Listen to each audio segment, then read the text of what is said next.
সবাইকে আমন্ত্রণ জানাচ্ছি হৃদিতা শেহরিনে।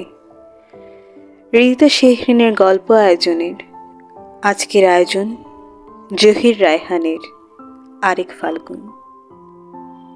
শুরু হচ্ছে আরেক ফাল্গুন পর্ব 3। কলতা বাজারে ওদের ছোট্ট বাসাবাড়িটায় যখন ফিরে এলো সালমা, তখন অন্ধকার ঘনিয়ে এসেছে চারপাশে। স্বচ্ছ নীলাকাশে একটি দুটি করে তারা জ্বলছে। কাপড় ছেড়ে হাত মুখ ধুলো সালমা। আলনা থেকে তোয়ালেটা নামিয়ে মুখ হাত মুছল। তারপর জানালার কপাট দুটো খুলে কিছুক্ষণের জন্য সেখানে দাঁড়ালো সে। এমনি সময় যখন পুরো শহরটা আবছা অন্ধকারে হারিয়ে গেছে, এখানে সেখানে ঝিঁঝি পোকার মতো টিমটিমে আলো, কোথাও বা হালকা নীল ধোয়া সরীসৃপের মতো এঁকে বেঁকে উঠে গেছে আকাশের দিকে। কোথাও কোনো শাশুড়ি তার বউকে গালাগাল দিচ্ছে, বাচ্চা ছেলেরা সুর করে পড়ছে কোনো ছড়ার বই কিংবা কোনো ছন্দবদ্ধ কবিতা। তখন এমনি জানালার পাশে রড ধরে দাঁড়িয়ে থাকতে বেশ লাগে সালমার। উত্তর থেকে তখন ভেসে আসে হিমেল বাতাসে বসন্তের ঘ্রাণ। এই মুহূর্তে রওশন যদি থাকতো পাশে, ভাবতে গিয়েই শিউরে উঠল সালমা। আজ কতদিন হয়ে গেছে, না দিন নয়, বছর, কত বছর। বিয়ের মাসখানেক পরেই ধরা পড়েছিল রওশন। দাদাসহ কোথায় যেন বেরিয়েছিল ওরা। সন্ধ্যার পরেই দুজনের আর কেউই ফিরে আসেনি। ভাত সাজিয়ে রেখে সারা রাত জেগেছিল সালমা। পরদিন সকালে খোঁজ নিয়ে শুনল লালবাগে পুলিশের হেফাজতে আছে ওরা। জানালার পাশ থেকে সরে এসে বিছানার নিচে রাখা একটা টিনের সুটকেস টেনে বের করলো সালমা। রওশনের পুরনো চিঠিগুলো একে একে বের করে দেখল। জানো সালমা, কাল মাঝরাতে হঠাৎ ঘুম ভেঙে গেছিল আমার। বাইরে তখন অবিরাম বৃষ্টি ঝরছে, আর সেই বৃষ্টির রিমঝিম শব্দে জানি না কখন মনটা হঠাৎ উন্মনা হয়ে পড়েছিল। আর সেই মুহূর্তে আকাশ ছোঁয়ায় চার দেয়ালের বাঁধন ছাড়িয়ে বহুদূর চলে গিয়েছিলাম আমি। মনে হলো আমার সেই গ্রামের বাড়িতে বুড়ো দাদির কোলে মাথা রেখে রূপকথার গল্প শুনছি আমি। বাইরে এমনি বৃষ্টি ঝরছে, আর আমি দু চোখে অফুরন্ত কৌতূহল নিয়ে শুনছি কেমন করে সেই কদাকার রাক্ষসটা ছলনা চাতুরী আর শক্তির তাণ্ডব দেখিয়ে কুঁচবরণ কন্যার স্নেহ মাখা আলিঙ্গন থেকে তার অতি আদরের রাজকুমারকে নিয়ে গিয়ে আটকে রাখল পাথরের নিচে। তারপর আর চিঠিখানা পড়তে পারেনি সালমা। সেন্সরের নিখুঁত কালো কালির আড়ালে পরের অংশটুকু চাপা পড়ে গেছে। ওটা রেখে আরেকখানা চিঠি খুলল সালমা, তারপর আরেকখানা, আরো একখানা। তারপরই দুয়ারে কে যেন কড়া নাড়ল। টিনের সুটকেসটা বন্ধ করে দরজাটা এসে খুলল সালমা। বড় চাচা এসেছে। সারা মুখে কাঁচা পাকা দাড়ি, পরনে পায়জামা আর শার্ট, হাতে একটা ছাতা। সালমা জানতো চাচা আজ আসবেন। ছাতাটা একপাশে রেখে দিয়ে কোনো রকম ভূমিকা না করেই চাচা বললেন, শোনো, আগামী 2-3 দিন রাস্তাঘাটে আর বেরিও না।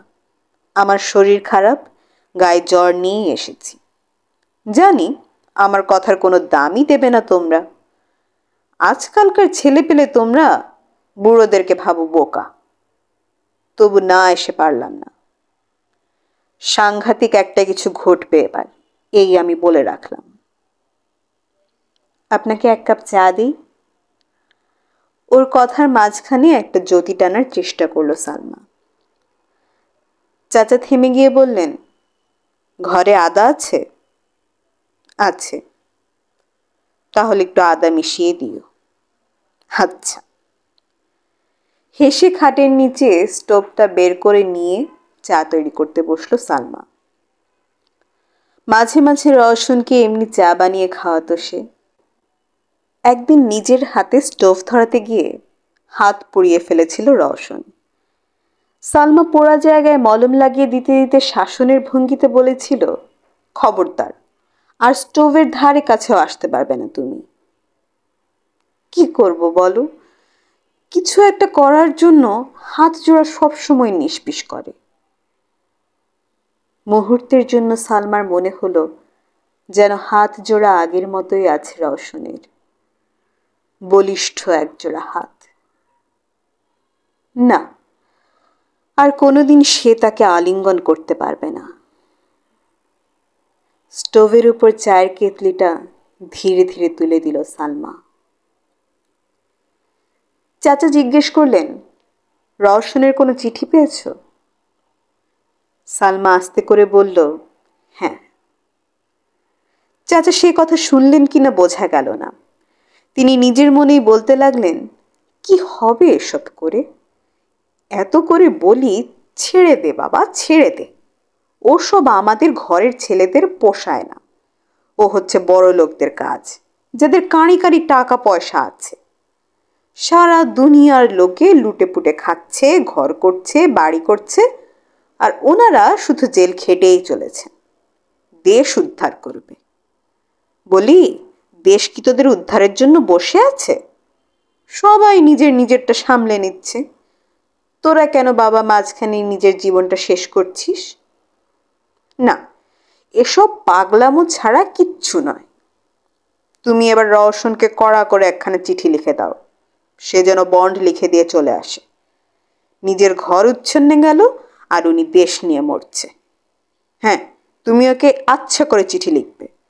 ও যদি বন্ড সই না করে আসে তাহলে আমরা কোর্টে গিয়ে তালাকের দরখাস্ত করব। তোমার বাবা বেঁচে থাকলো তাই। বড় চাচা হঠাৎ উত্তেজিত হয়ে পড়লেন, কিন্তু পরক্ষণে নিজেকে সামলে নিলেন। গলাটা একেবারে নিচের পর্দায় এনে বললেন, আমি তোমাদের ভালো চাই বলেই বলছি, নইলে কি আর বলতাম? সালমার দেহটা তখন বরফের মতো ঠান্ডা। জ্বলন্ত স্টোভটার দিকে এক দৃষ্টিতে তাকিয়ে সে পাথরের মতো নিশ্চল। আজ নতুন নয়, বহুদিন এ কথা বলেছেন চাচা। রওশনও চিঠিতে লিখেছে, বলেছে, আমার জন্য তুমি নিজেকে শেষ করবে কেন সালমা? আমি কবে বেরোবো আমি নিজেই জানি না, কবে ছাড়া পাবো জানি না। তুমি আর কতদিন অপেক্ষা করবে? পরিষ্কার করে কিছু লিখেনি সে, লিখতে সাহস হয়নি হয়তো। একটা দীর্ঘশ্বাস চেপে সালমা উঠে দাঁড়ালো, চায়ের পেয়ালাটা এগিয়ে দিল বড় চাচার হাতে। একটু পরে চা খাওয়া শেষ হলে আরো বার কয়েক সালমাকে সাবধান করে দিয়ে আর রওশনকে একখানা কড়া চিঠি লেখার কথা স্মরণ করে দিয়ে বিদায় নিলেন বড় চাচা। দরজাটা বন্ধ করে দিয়ে তার সঙ্গে হেলান দিয়ে অনেকক্ষণ নীরবে দাঁড়িয়ে রইল সালমা। বড় ক্লান্তি লাগছে। 23 বছরের এই দেহটা তার যেন আজ মনে হলো অনেক বুড়িয়ে গেছে। হয়তো কিছুদিনের মধ্যে একেবারে ভেঙে পড়বে। তখন অনেক অশ্রু ঝরিয়েও এই জীবনটাকে তো আর ফিরে পাবে না সে। ভাবতে গিয়েই সহসা কান্না পেয়ে গেল সালমার। চমক ভাঙল শাহেদের ডাকে, ভাত দে আপা, খিদে পেয়েছে। কি ভাবছিস দাঁড়িয়ে দাঁড়িয়ে? দুলা ভাইয়ের কথা? ভাত খেয়ে উঠে শাহেদ বলল, ইয়ে ইয়ে হয়েছে আপা, আমি না একটু বাইরে যাব, ফিরতে রাত হবে। তুই কিন্তু ঘুমোসনি। আমার জেগে থাকতে বয়েই গেছে। সালমা রেগে উঠল। এখন বাইরে যেতে পারবে না তুমি। কেন? কেন মানে? এই রাত 8টায় বাইরে কি দরকার তোমার? দরকার আছে। কি দরকার? বলতে পারবো না। না বলতে পারলে যেতেও পারবে না। আরে বললাম তো দরকার আছে। কি দরকার সেটা বলে যেতে হবে। সিনেমায় যাব। সিনেমায় যাবে তো রাত 9টার শো কেন? দিনে যেতে পারো না?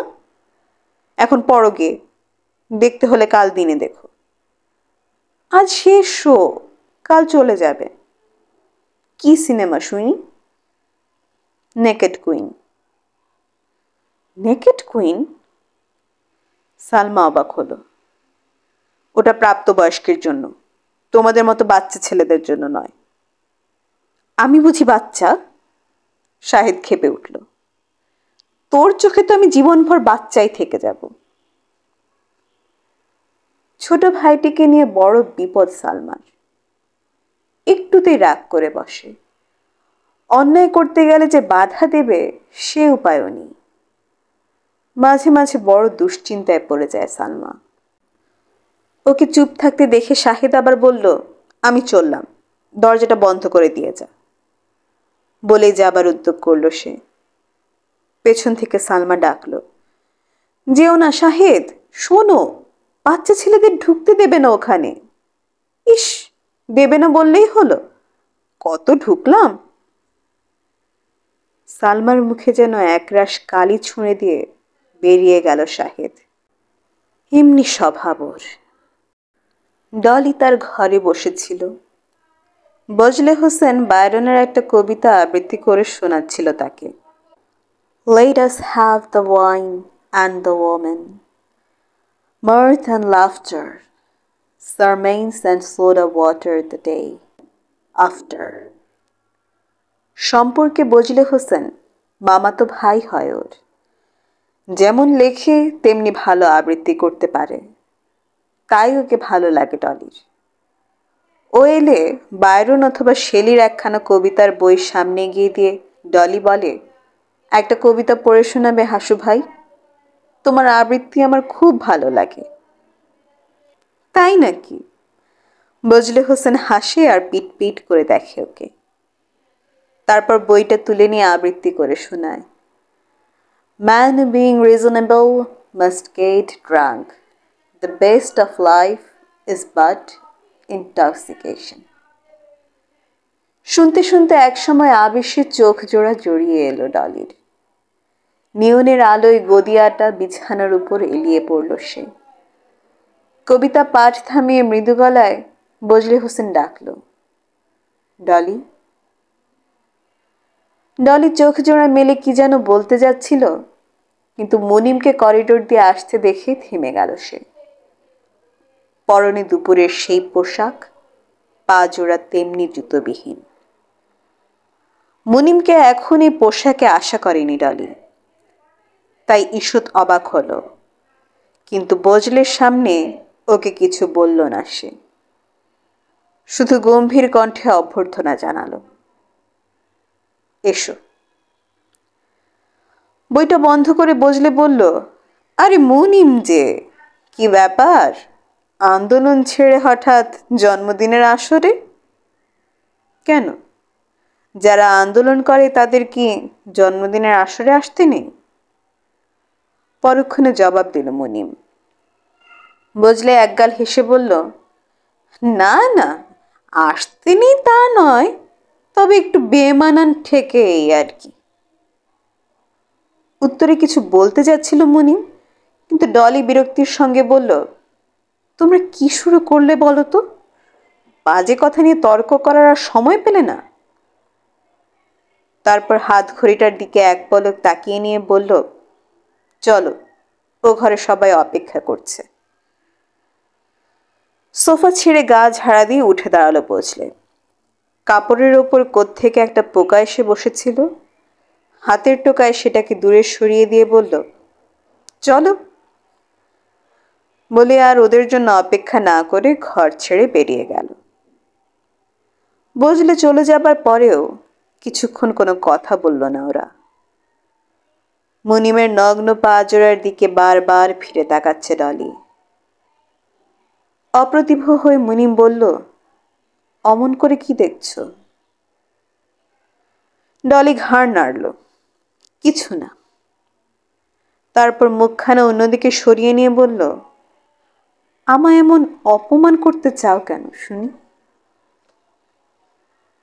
মুনিম কথাটা বুঝতে না পেরে অবাক হলো। তার মানে? তিক্ত হেসে ডলি বলল, জন্মদিনের উৎসবে খালি পায়ে না এলেও পারতে। ও। মুহূর্তে নিজের নগ্ন পাজরার দিকে তাকালো মুনিম। আস্তে করে বলল, জানোই তো আমরা 3 দিন খালি পায়ে হাঁটা চলা করছি। এখানে জুতো পায়ে দিয়ে এলে এমন মহাভারত অশুদ্ধ হয়ে যেত না। পাগল। মুনিম এবার না হেসে পারল না। ডলি দাঁতে ঠোঁট চেপে কি যেন চিন্তা করল। দাঁড়াও, বাবার স্যান্ডেল এনে দেই তোমায়, সহসা যেন একটা সমাধান খুঁজে পেয়ে বলল ডলি। ভয় নেই, এখানে তোমার বন্ধুরা কেউ দেখতে আসবে না। হাত ধরে ডলিকে থামালো মুনিম। আরে কি পাগলামি করছো, শোনো।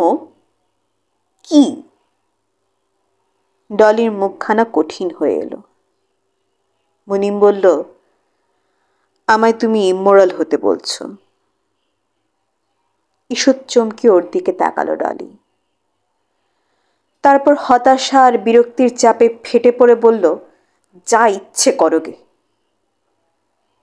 বার কয়েক লম্বা লম্বা শ্বাস নিল। তারপর বলল, ঠিক আছে, তুমি এ ঘরেই বসো, ও ঘরে যেও না, আমি আসছি। বলেই চলে যাচ্ছিল ডলি। পেছন থেকে মুনিম সহসা বলল, আমাকে ও ঘরে নিয়ে যেতে তোমার লজ্জা হচ্ছে বুঝি? ডলি চমকে উঠল। ধীরে ধীরে, খুব ধীরে ফিরে তাকালো সে। ওর চোখের মনি জ্বলছে, ঠোঁটের প্রান্তটুকু ঈষৎ কাঁপছে। মৃদু গলায় সে বলল, হ্যাঁ। গলায় একটুও জড়তা নেই। কথাটা বলে পলকের জন্য সেখানে অপেক্ষা করল না ডলি, চলে গেল। আবার যখন ফিরে এলো তখন মুখখানা গম্ভীর, হাতে 1 প্লেট মিষ্টি। টেবিলের উপর ছড়ানো বইগুলো সরিয়ে প্লেটটা সেখানে রাখল। মৃদু গলায় বলল, নাও খাও। তুমি খাবে না? না। কেন? আমি পরে খাবো। গলার স্বরে কোনো উত্তাপ নেই। প্লেট থেকে একটা মিষ্টি তুলে নিয়ে ওর দিকে এগিয়ে গেল মুনিম। নাও, তুমি আগে খাও, নইলে কিন্তু আমি একটাও খাবো না বলে দিচ্ছি। ডলি এবার আর না করল না। মুনিম আস্তে আস্তে বলল, আমার উপরে মিছি মিছি রাগ করো না ডলি। একটু ঠান্ডা মাথায় চিন্তা করে দেখো, আমার কোনো দোষ নেই। ডলি মৃদু হাসল। আমি কি তোমার কাছে কৈফিয়ত চেয়েছি? উত্তরে কিছু বলতে যাচ্ছিল মুনিম, টেবিল ঘড়িটার দিকে চোখ পড়তে ভীষণ ব্যস্ত হয়ে পড়ল। ইতস্তত করে বলল, 5:30 বেজে গেছে, এক্ষুনি যেতে হবে আমায় ডলি। 6টার সময় একটা মিটিং আছে। মিটিং? ডলির মুখখানা ম্লান হয়ে এলো। আমার জন্মদিনেও তোমাকে মিটিংয়ে যেতে হবে? আমি তোমাকে নিয়ে সিনেমায় যাব বলে অ্যাডভান্স টিকিট কেটেছিলাম। না ডলি, তা হয় না। মুনিমের কণ্ঠে অনুনয়ের সুর। আমাকে মিটিংয়ে যেতেই হবে, না গেলে চলবে না। ডলি ভ্রু বাঁকিয়ে সরে গেল জানালার পাশে। চুপচাপ কি যেন ভাবল অনেকক্ষণ ধরে। মুনিম পেছন থেকে ডাকল, ডলি। ডলি ফিরে তাকিয়ে বলল, তুমি মিনিট কয়েকের জন্য কি বসতে পারবে না? তোমার সঙ্গে আমার একটা জরুরি আলাপ ছিল। বলো। মুনিম বসল। ডলি কোনো রকম ভূমিকার দিকে গেল না। ওর মুখের দিকে স্থির দৃষ্টিতে তাকিয়ে বলল, তুমি কি সত্যি আমাকে ভালোবাসো? মুনিম অবাক হলো। সে ভেবে পেল না কেন আজ হঠাৎ প্রশ্ন করছে ডলি। কেন? সন্দেহ আছে নাকি? আছে। তার কারণ আমার প্রতি তোমার উদাসীনতা। কি মনে করেছো তুমি আমায়? আমি কি তোমার ভালোবাসার কাঙাল? না তোমার ভালোবাসা না পেলে আমি মরে যাব? সব সময় তুমি সভা সমিতি আন্দোলন নিয়ে থাকবে আর আমাকে এড়িয়ে চলার চেষ্টা করবে? কি মনে করেছোটা কি তুমি? আমি বাচ্চা খুকি নই, সব বুঝি। এক নিঃশ্বাসে কথাগুলো বলে রীতিমতো হাঁপাতে লাগলো ডলি। কি বলবে কি করবে বুঝে উঠতে পারল না মুনিম। হতবিহ্বল ভাবে কিছুক্ষণ দাঁড়িয়ে রইল সে। ইতস্তত করে বলল, তোমার এসব প্রশ্নের জবাব দেবার মতো সময় এখন আমার হাতে নেই। ডলি তীব্র গলায় বলল, যাচ্ছ তো? আর এসো না। যেতে যেতে হোঁচট খেয়ে ফিরে তাকালো মুনিম। তারপর বলল, আচ্ছা বেশ, বলে বেরিয়ে গেল সে। মুনিম চলে গেলে খানিকক্ষণ পাথরে গড়া পুতুলের মতো চুপচাপ দাঁড়িয়ে রইল ডলি। দেহটা উত্তেজনায় কাঁপতে শুরু করলে পর একখানা সোফার উপর বসে পড়ল সে। পাশের ঘরে ডলিকে খোঁজ করে না পেয়ে ঘরে এলো বজলে হোসেন। দেখা পেয়ে ঈষৎ ক্লান্তির ভাব করে বলল, কি ব্যাপার? তোমাকে খুঁজে খুঁজে আমি হয়রান। এখানে একা একা বসে করছোটা কি? কিছু না, এমনি বসে আছি। ডলি সোফার উপরে মাথাটা এলিয়ে দিল। শরীর খারাপ করেছে নাকি? না। মুনিম চলে গেছে? ও কি, তোমার মাথা ধরেছে? অমন করছো কেন? কি করছি? ওর উদ্বেগ দেখে ফিক করে হেসে বলল ডলি। তারপর কি মনে হতে আজ এক নতুন দৃষ্টি দিয়ে বজলেকে অনেকক্ষণ চেয়ে চেয়ে দেখল। তারপর অকস্মাৎ প্রশ্ন করল, আচ্ছা হাসু ভাই, রোজ তুমি এখানে কেন আসো বলো তো? বজলে একটু ইতস্তত করে বলল, যদি বলি তোমাকে দেখতে। ওর কথায় হঠাৎ যেন শিউরে উঠল ডলি। মনে মনে খুশি হলো সে, প্রসন্ন হলো। কিন্তু সেই ভাবটা গোপনে রেখে আবার জিজ্ঞেস করল, কেন দেখতে আসুন?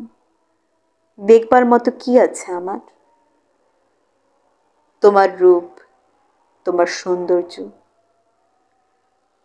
নরম গলায় জবাব দিল বজলে হোসেন। ডলি চোখ তুলে তাকালো ওর দিকে। এক ঝলক সূক্ষ্ম হাসির ঢেউ খেলে গেল ঠোঁটের কোণ ঘেঁষে। সাদা গাল রক্তাভ হলো। ক্ষণকাল চুপ করে থেকে সহসা সে বলল, আমার কাছে একখানা বাড়তি টিকিট আছে, সিনেমায় যাবে আমার সাথে? অফকোর্স। বজলের মনটা খুশিতে ভরে উঠল। ডলি ওর দিকে একখানা হাত বাড়িয়ে বলল, চলো। পথে ডলি রিক্সা নিতে চাইল। বজলে বলল, না না, জন্মদিনে রিক্সা নয়, ট্যাক্সিতে যাব। ডলি না করতে পারল না। মৃদু স্বরে বলল, তাই ডাকো। সিনেমা হলে এসে মাহমুদের সঙ্গে দেখা হয়ে গেল ওদের। শাহানাকে সঙ্গে নিয়ে এসেছে মাহমুদ। কাঁধের উপর ঈষৎ চাপ দিয়ে বজলে চাপা গলায় শুধালো, শাহানা বুঝি আজকাল তোমার কাছে আছে? মাহমুদ মৃদু হাসল। জানোই তো, ওর স্বামী ওকে ডিভোর্স করেছে, এখন আমার কাছেই থাকে। শাহানার পরনে একটা কমলা রঙের শাড়ি, গায়ে জারু আঁকা ব্লাউজ, পায়ে একজোড়া হাই হিল জুতো। ডলির সঙ্গে ওদের পরিচয় করিয়ে দিল বজলে। কাঁধটা একদিকে ঈষৎ কাত করে পিট পিট করে ডলির দিকে কিছুক্ষণ তাকিয়ে ধূর্তের মতো হাসল মাহমুদ। তারপর বজলেকে একপাশে ডেকে এনে বলল, মেয়েটা দেখতে তো বেশ, জোটালে কোত্থেকে? বজলে বিস্মিত হলো। তোমাকে ওর কথা আগে একদিন বলেছিলাম, বলিনি? কই, মনে পড়ছে না তো। হ্যাঁ বলেছিলাম, তুমি ভুলে গেছো। ও আমার মামাতো বোন। ওর কাঁধ জোড়া ঝাঁকালো মাহমুদ। তারপর অদূরে দাঁড়ানো ডলির দিকে বার কয়েক ফিরে ফিরে তাকালো। বুঝলো ওর দিকে একটা সিগারেট এগিয়ে দিল। মাহমুদ বলল, চলো এক কাপ করে কফি খাওয়া যাক, শো শুরু হবার এখনো ঢের দেরি। বুঝলে বলল, চলো তাহলে। শুনছিলেন জহির রায়হানের কালজয়ী উপন্যাস আরেক ফাল্গুন।